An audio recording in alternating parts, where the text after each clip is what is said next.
Right. What's up, guys? Ryan Hawkins here. On today's episode, we're going to be taking a few steps back. If you remember back along in episode 3, we touched on the subject of eating disorders and one I developed when I started losing weight. And on this episode, I thought we'd dive into that a little deeper. So a little bit of a disclaimer. This episode is not for attention. It's just after watching a recent documentary on BBC 3. A lot of details hit home with me, and it's actually made me feel really comfortable and to talk about this openly. And just bear in mind, I'm not gaining anything from this. I just personally think if we speak more openly about these things with each other, we'll realise that all of us have way more in common than we think. And, if we just maybe a little bit, might pan out a bit better in the long run. And also, we are now on YouTube, so this is going to be officially going to be the last episode posted on Instagram TV. And then within the next month, I'm going to gradually throw episodes 1 to 10 on YouTube, and then episode 11 will just be on YouTube from then on. If you head over to YouTube now, you can watch our first video where me and Ryan Atkins try and eat 10,000 calories each. Crack on and watch that, share it, subscribe to the channel, that'd be cool. Before I get into it, just to let you know, this is going to be the most laid-back episode I've recorded yet. I'm currently sat on my living room floor with a cup of tea and a brownie. I'm going to try and keep this, really unedited, as raw as possible. So it's probably going to be some awkward silences, ums and ahs. My stutter's probably going to come back a little bit. Anyway, let's get straight to it, guys. This is episode 10 of the Spartan Podcast.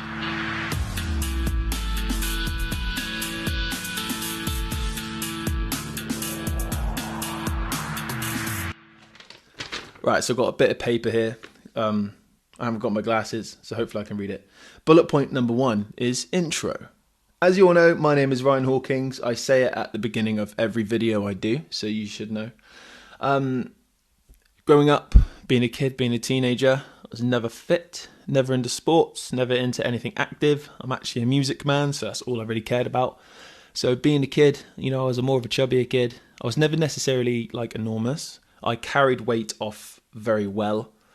And then when I was about 20-ish, when I was finishing college and going into pubs and stuff, is when I really started to, my self-esteem was really low. That's when I started to feel more self-conscious when I was a bit older. And then I decided to lose some weight in 2017. Literally, new year, new me. Very cliche. I joined my local gym on New Year's Day, and I went on the 2nd. I weighed in, and I wasn't expecting very great results, and I just went 5 times a week, started dropping my diet down, dropping my calories down and everything. I just played it by ear, lost a lot of weight quite quick, it was really good. And then from then I just kept losing weight, and I think it was in 2019, I was probably at my smallest. And then I decided, actually, believe it or not, I think I look a bit skinny, which I never thought I'd ever say in my life. And I decided to up the calories, up the weight training and lessen the cardio and get, not get buff and massive, but just to put some size on to look a little bit more toned and less like a bag of bones, really. Because I'm 6'2". I think when you look a bit skinny, you look skinnier because you're quite tall. Let's just go straight to the second bullet point. Second bullet point, eating disorder. So, after I started losing weight and joined the gym in 2017, I felt very uncomfortable. Did develop an eating disorder. I didn't realise it was an eating disorder, which sounds very dumb. But I didn't even know it was called bulimia until I watched this documentary a while ago and learnt about it when I was doing my course. But yeah, so I basically had a problem from early 2017 of basically forcing myself to vomit after I was eating, after I was drinking, pretty much on the daily. And I'd do it very often, no matter where I was. I could be a family, I could be at a family meal, I could be at an event, and I would have done it too. We did touch on it on episode 3. I talked about it briefly, just to let people know that not trying to make myself sound like a professional, but I'm a fitness instructor at a local gym, and I thought it's important to know that people who I'm saying in speech marks are teachers and their fitness goals and stuff like that. Like, everybody's got their own little problems in their heads, and not a lot of people know about it. But yeah, so basically, struggling with bulimia for 3 years, really. Didn't really know what it was or anything. I was just vomiting. It sounds gross. Next bullet point is the recent Freddie Flintoff documentary on BBC Three. So I watched that because obviously, as soon as I saw the trailer for it, I thought to myself, oh my days, that is me. That's literally me for the last 3 years. So it hit home big time. I watched it one night, and every word he said, everything he did, just absolutely hit home. It was almost like listening to myself. I think like relating to him as well, because Freddie Flintoff is a big chap. He's a big guy, and I think when you think of things like bulimia and people being anorexic and really struggling with their weight and stuff like that, you always think of like smaller people. And I think watching him being a very fit, bigger guy, sports person as well, to be struggling with it for as long as he has as well, I just can't believe how much it struck a chord with me. And as I said a minute ago, you have no idea what battles people are fighting. And it may seem really ridiculous to some people.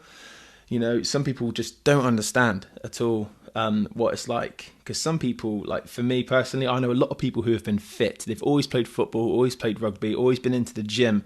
They've never been overweight. So when someone has, an inkling like any problem with their weight, I just don't think they get it. I know they probably understand, might feel a bit of compassion towards them, but they don't truly understand the little demons they have in your head, and how uncomfortable some people could feel when actually they're really slim and they're really fit. But, everyone's different. Everyone handles things differently. Everyone copes differently. And obviously some are way worse than others. So with me, with my little disorder, I say little disorder, 3 years long, it started obviously early 2017, basically when I started losing weight and joining the gym. That was a very short answer for that one. Why it started, I'm not going to lie, sugarcoat it. It was self-esteem. Makes me sound like I'm moaning to some people, but basically self-esteem. I just felt big. Always felt big, felt uncomfortable in every situation. And no matter what I wore, I felt uncomfortable. I felt uncomfortable going swimming with swimming shorts because I had to take my top off. As I said a minute ago, I carried weight off pretty well anyway. But for me, it's never been about the actual weight. That's just your relationship with gravity.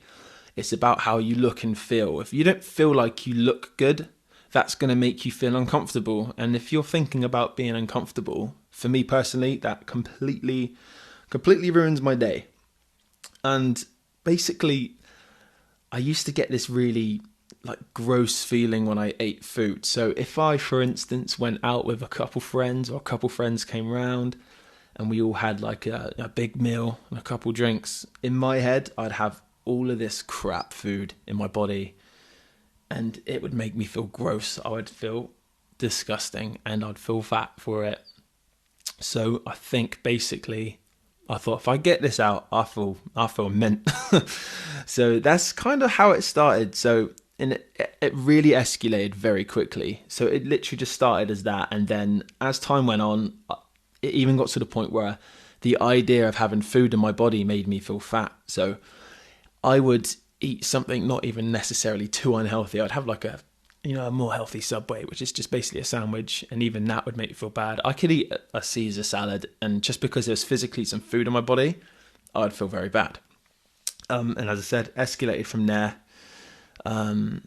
Next bullet point is what I actually thought of it. I'm not going to lie. It used to make me feel good. Not doing it, but the feeling afterwards. So I would, I'd eat a meal, I'd have a big lunch, I'd do my business, and I'd leave feeling slim. I'd leave feeling empty. Basically feeling full made me feel big, which made me feel uncomfortable. I could probably put a pair of jeans on and they'd fit exactly the same before and after I did it. But psychologically, because I had no food in my body, they didn't feel as tight. I know it sounds ridiculous to some people, but that's how it felt. But I literally felt smaller. I felt skinnier because at the time I didn't care about muscle, building muscle and stuff. I just wanted to be smaller. I felt a lot smaller. I felt really good. But it took its toll. It takes its toll on your body. Obviously, it's just so unhealthy. You're lacking all your nutrients. You're bringing up all your food. You're not fueling your body in any way. And the things you did keep down were small, easy things you can eat, which don't have a lot of nutrients. So if I was eating like a really healthy meal, that, basically I'm not eating. And also it took its toll, like physically too. I ended up being in a lot of pain. Every time I did it, it would hurt. I know I didn't want it to hurt, but it hurt sometimes. It would hurt, in my throat. Sometimes it would hurt all down my stomach, into my stomach, where I guess I was forcing it a little bit too much. Yeah, so that's it. But like, as soon as it happens and clean up and you go out, I felt good. I felt smaller. I felt fine.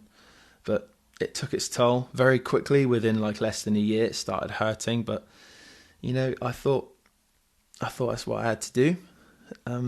Next bullet point is, how did I hide it? I've misspelt hide. I wrote how I hid it. So I know it sounds ridiculous, but I sort of like pre-planned it. So I wouldn't pre-plan it like on a schedule and put it on my calendar, but just say I was going out for like a family meal.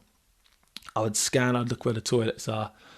I'd eat my meal and everything like that. And usually after you eat a meal, you all just chat crap for like an hour before you even leave. So I used to literally think, right, what I'm going to do is I'm going to nip off to the gents when no one at my table is at the toilet. I'll go in there, I'd wait till no one's in the bathroom, I'll go into a cubicle, do my business. But like, looking back now, that's really sad, because the whole family meal or evening out with your mates is semi-revolved around planning on doing that, which for me is ridiculous. But at the time, it's not ridiculous because I had to do it. I didn't have to do it, but I felt like I had to do it. So like, how I hid it, even if I was at home with my wife, I would go to the bathroom after eating, do what I need to do, flush the loo, put the tap on, just make sure there's like some noise. I think, ended up that she knew. We spoke about it, but that's the only way I hid it. Tried to make some noise, be quick, without sounding ridiculous. I actually developed, I did it so much, I got so used to it, so it wasn't hard to do either. It was quite quick. I could whip up and down within a minute. That's sort of how I hid it, really. Just pop into the loo as if I was going to the loo. And as I said, but over the couple of years I was doing it, I got faster and faster, because I guess my body was getting used to it in a way.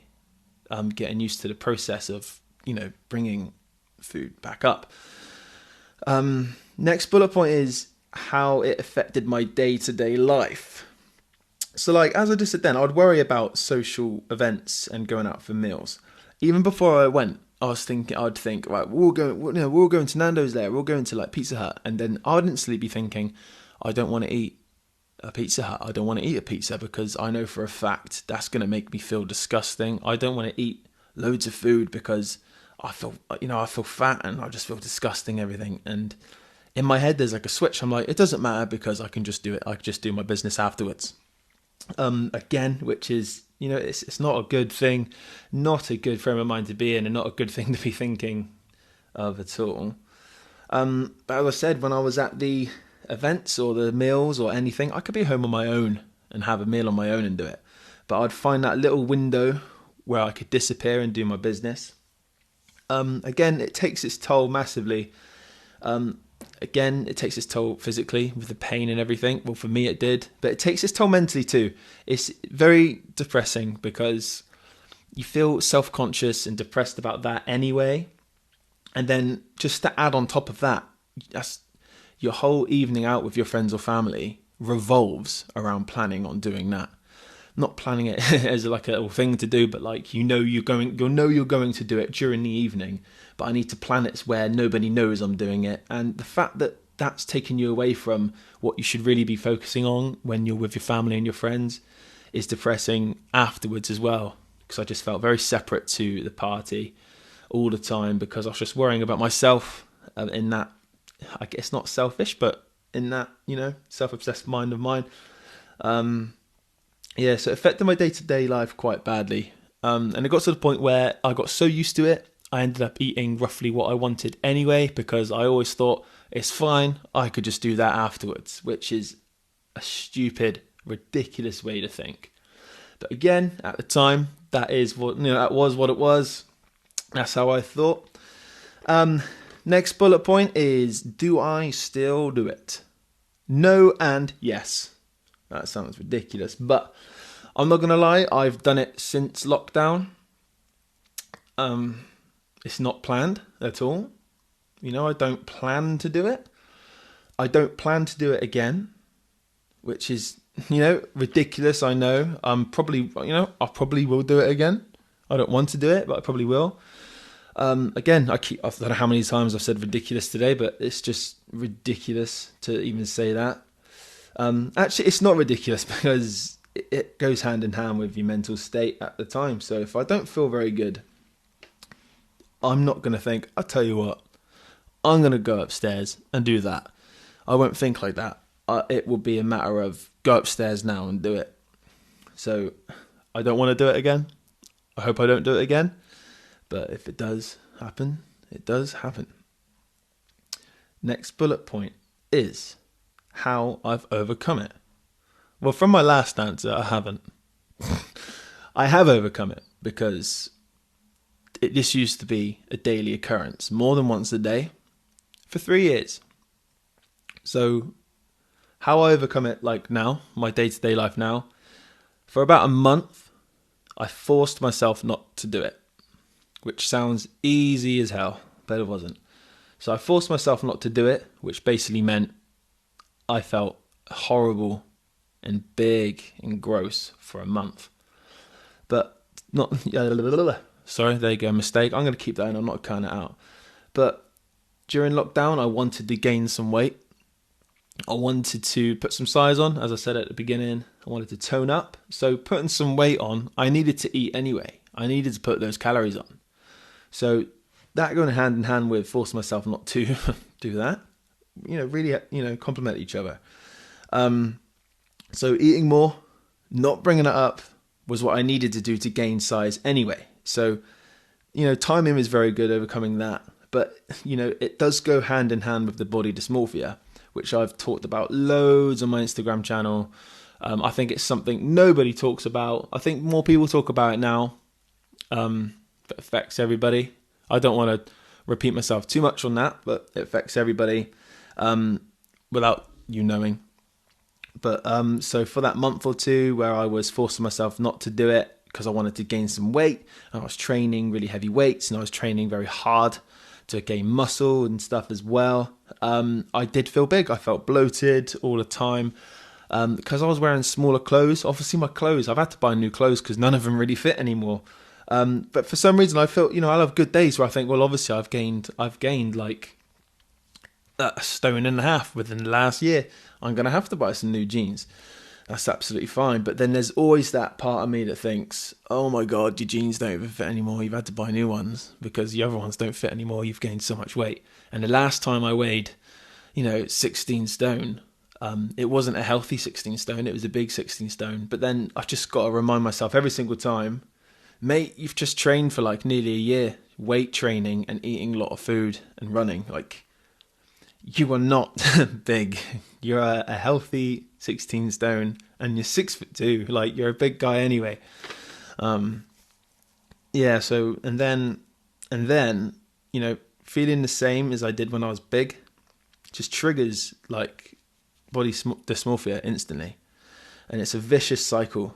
And again, as I said earlier, I think it's really hard for some people to relate to, especially if you've always been sporty.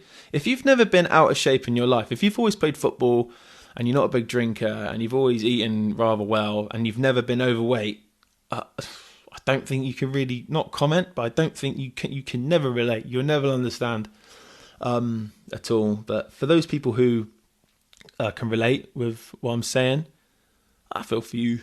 But after episode 3, I got, my inbox exploded with all sorts of people. Obviously, I won't name names, but some people I would never have guessed in a million years that they've had the same experiences with me.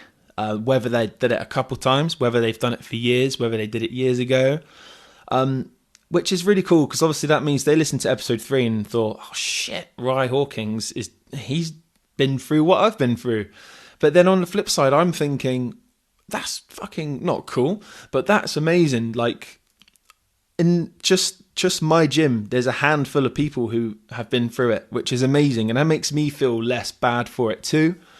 And then, as I said earlier, watching that Freddie Flintoff documentary, I was like, I always thought that bloke was just this big, sporty, fit, cool bloke. Turns out he's been doing it for years and years and years and really struggling and battling with it. And him opening up about it, making a documentary and being well open about it as well is just, it's proper inspiring, which is literally what made me do this episode in the first place. But yeah, it's just a vicious cycle. But opening up, talking about it, I believe will really, really, really fucking help. So if you do struggle with anything similar to bulimia or any other eating disorder or even body dysmorphia, just speak to somebody. Speak to me, because I'm all for helping each other, being open about things like this. So just before we finish, guys, I just want to say a massive thank you to everybody who messaged me after episode 3. You know who you are. It was wicked to get your messages and to hear your stories too. I hope from this episode you found it useful and you got some inspiration from it, rather than just thinking it's 20 minutes of Rye Hawkins moaning about herself. Yeah, so if you are struggling or suffering from anything similar to bulimia or body dysmorphia, make sure you speak up, because the more we can help and support each other, the better and happier this world will be. And I'll catch you in the next one.